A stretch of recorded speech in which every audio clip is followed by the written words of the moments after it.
Lu Materinya record ya? Oke ya. Udah mulai nih. Assalamualaikum warahmatullahi wabarakatuh.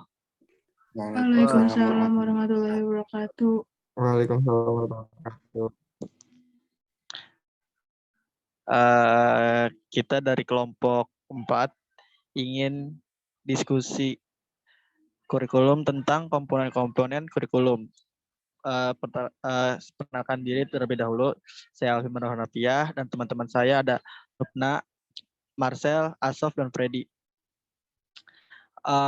Sekarang gini, menurut kalian itu komponen-komponen, ada apa aja sih komponen-komponen kurikulum itu? Ada 4, Pi. Apa aja itu menurut Langsung aja ini. Yang pertama komponen tujuan, di mana berhubung dengan arah atau hasil yang diterapkan. Lalu ada komponen isi atau materi pelajaran, di mana merupakan komponen yang berhubung dengan pengalaman belajar yang harus dimiliki siswa. Habis itu yang ketiga ada komponen metode atau strategi, di mana merupakan komponen ketiga dalam pengembangan kurikulum. Aktivasi, di mana merupakan bagian yang tak terpisah dari kurikulum. Melalui evaluasi bisa ditentukan nilai dan arti kurikulum sehingga bisa dijanjikan bahwa pertimbangan apa saja suatu kurikulum perlu dipertahankan atau tidak, dan bagian-bagiannya mana yang harus disempurnakan. Oke. Itu Marcel ya, tapi ada yang lain kan nih yang menurut Rupna, Asop, atau Freddy nih? Izin menambahkan ya, benar yang dikatakan Marcel, komponen itu ada 4. Komponen utama itu ada tujuan, materi, strategi atau metode, dan evaluasi. Yang dimana tujuan ini di dalamnya itu terbagi menjadi 4 juga, yaitu ada tujuan pendidikan nasional, tujuan institusional, dan tujuan kurikuler, dan tujuan instruksional atau tujuan pembelajaran. Oke. Itu lebih spesifiknya ya? Iya.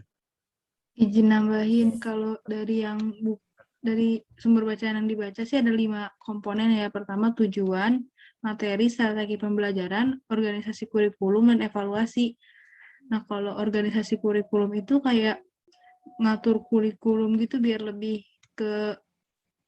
ini aja, lebih bisa diperjelas gitu. Gitu aja sih tambahannya. Oke. Benar. Nah, tadi komponen itu ada 5, yaitu komponen tujuan, ada komponen isi, lalu ada komponen strategi, ada komponen evaluasi, dan komponen evaluasi hasil pembelajaran, kayak gitu. Yang pembeda yang satu, yang keempat tadi evaluasi, yang kelima itu evaluasi pembelajaran. Nah, dari sebelum untuk menuju ke komponen strategi, kita juga harus mengetahui bagaimana untuk pengembangan suatu kurikulum. Di sini kita masih masuk di metode kurikulum seperti itu. Jadi ada pengembangan metode kurikulum itu sangat penting, yang mana pengembangan metode kurikulum, pengembangan kurikulum merupakan sebuah kebutuhan dan kewajiban. Seperti itu.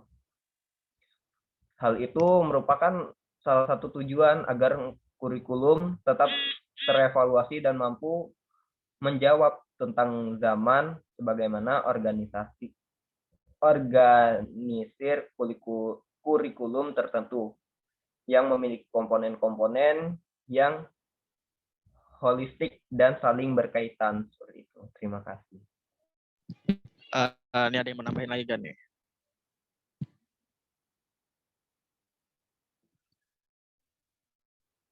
Jadi kurikulum di sini terbagi jadi 4 atau 5 menurut kalian?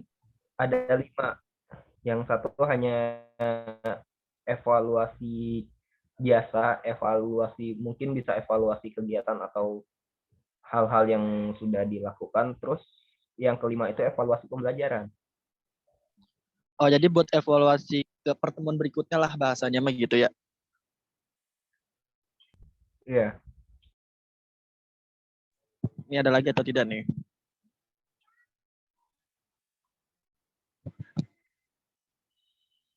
Atau ada yang mau bertanya atau gimana gitu?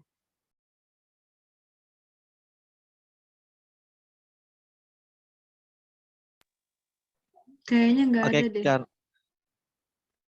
karena nggak ada yang bertanya nih, kita simpulin. Oh, oke, apa nih? Ada kan tadi kesimpulan ada 2 ya, kalau yang memiliki 5 komponen itu sekiranya itu selain untuk evaluasi tambahan itu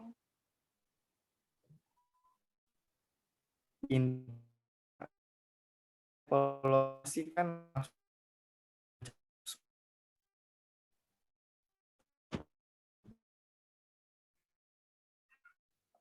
Mungkin ya,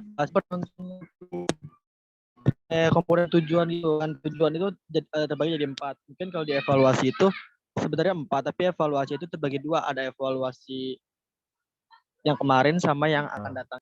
Oke, izin tambah ya. Jadi yang keempat itu kan evaluasi komponen. Komponen evaluasi.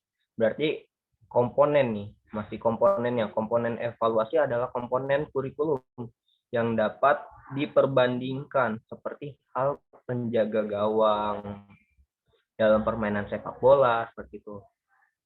Atau mengfungsikan evaluasi berarti melakukan seleksi terhadap siapa yang berhak untuk diluluskan dan siapa yang belum berhak untuk diluluskan. Nah, sementara untuk evaluasi hasil itu untuk menilai keberhasilan penguasaan siswa atau tujuan-tujuan khusus yang telah ditunjukkan, yang sudah ditentukan seperti itu. Diadakan suatu evaluasi. Nah, evaluasi ini juga soal mengukur pencapaian tiap tujuan khusus yang ditentukan untuk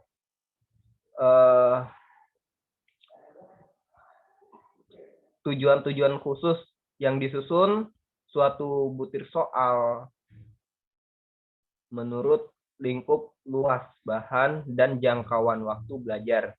Dibedakan antara evaluasi formatif dan evaluasi summatif. Terima kasih. Oke, jadi gimana? Itu boleh Izin menambahkan ya. Saudara Ferdi. Ini kan dari yang kemarin itu evaluasi belajar. Nah, di evaluasi hasil belajar itu terdapat 2 jenis tes yang dimana namanya tes dan non tes. Tes itu seperti harus memiliki 2 kriteria, yaitu kriteria validitas dan reliabilitas. Sedangkan non tes adalah alat evaluasi yang digunakan untuk menilai aspek tingkah laku termasuk sikap, minat, dan motivasi. Udah sih menurut saya seperti itu. Oke. Gimana jawabannya? Iya, cukup jelas. Terima kasih. Oke, jadi kita bisa kesimpulan kalau komponen kurikulum ini terbagi jadi 5. Ya. Yang pertama itu ada komponen tujuan. Nah, tujuan ini ada terbagi jadi 4.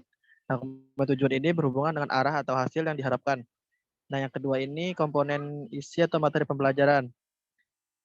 Ini merupakan komponen yang berhubungan dengan pengalaman belajar yang harus dimiliki oleh siswa. Nah, yang ketiga ini komponen metode atau strategi. Nah, strategi atau metode ini merupakan komponen dalam pengembangan kurikulum. Nah, yang keempat ada komponen evaluasi. Komponen evaluasi itu yang sudah dikerjakan gitu. Nah, kalau komponen evaluasi hasil pembelajaran itu untuk evaluasi ke depannya. Oke. Sekian dari kelompok kami. Wassalamualaikum warahmatullahi wabarakatuh. Waalaikumsalam. Waalaikumsalam warahmatullahi wabarakatuh. Waalaikumsalam warahmatullahi wabarakatuh.